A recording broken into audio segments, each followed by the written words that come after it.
Maayong adlaw sa tanan, og sa imo kuya. Itago lang ako sa pangalan nga Arman, taga GL, General Lona.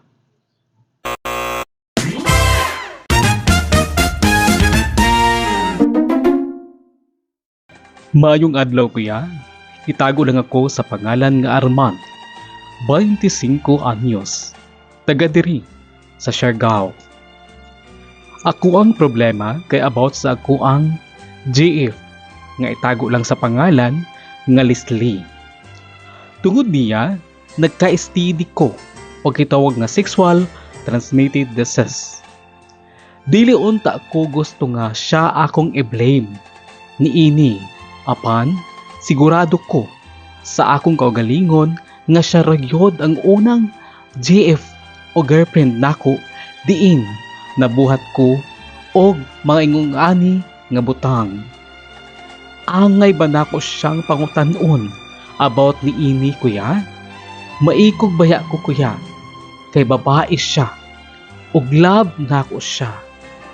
Please, tambagi ako, Arman. O yun! Ayan, sa tanan po mga naminaw karon, sa tanan po nangita o nangit nanood ng ato ang video.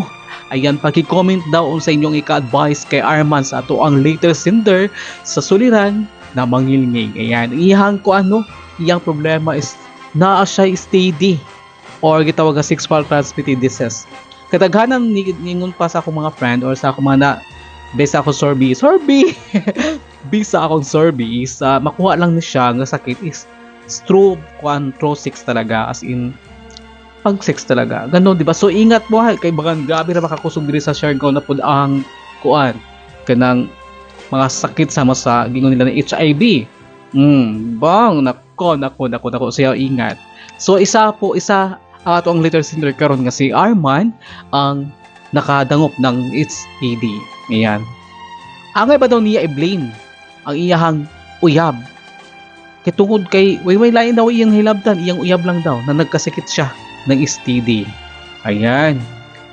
O kaso masipog ka Arman, mamuingon sa imong uyab kay basin malain kay babae. So unsa may daw ang iyang pagabuhaton? Paki-comment. Ayan, paki-comment ang inyong mga advice diri sa ato ang video, mga followers o mga mupalo pa. Ganon. Ayan. Okay. Para sa ako Arman, para sa ako alang niya advice ko lang kung mas maayo noon kung imo siyang pangutanon. Sa inahinay-hinay ra na istorya kung mahal nimo siya, masabtan kaniya. Dili kay imo rang isikreto ang panghitabo sa imuha karon na nasa kasakit ka og STD. Or pwede ra pud nimo na dili ka magsapa pero maabot ang higayon. How about kung madadyaw ka sige ko nagtumar. Gusto na pud ni mutungan na pud ang inyong mga something, di ba? Mas maayo na pangutanon nimo siya. Kay kung sa iya bagikan, nagkasakit ka, nagganito ganyan, para siya mismo ang imo pod i-appeal sa pagpadadyaw. Para ma-appeal pod siya pagpa-check up, ma-appeal pod siya pagkuan, para kung madadyaw manggaling ka mo duha, at least wala na mo sunod pa. Kung gusto nimo na hangtod na may forever ka mong duha. Diba? Kaysa naman mag-suffer ka, love mo lagi siya, tapos naa sa'yo sakit. How about kung maayo na ka? So, gusto na po di di ba? O sa mahitabuan ha. Ubalik na po di mong sakit na STD, ganon. Mas maayo, storyahas siya mismo kamulang duha sa hinay-hinay na pamaagi. Sa hinay-hinay na storya. Kanang dili siya masakitan, kanang dili mo open. Kay love man mo siya. Ingana lang. Kaysa naman adto pa niya mabatian sa lain mga tao. Di ba? Ganun. Ayan, sa mga gusto pa mag-advise, paki-comment lang po inyong advice diri sa ato ang page. Diri mismo sa video mismo. Okay? Daghang salamat sa imo Arman. Maayong adlaw.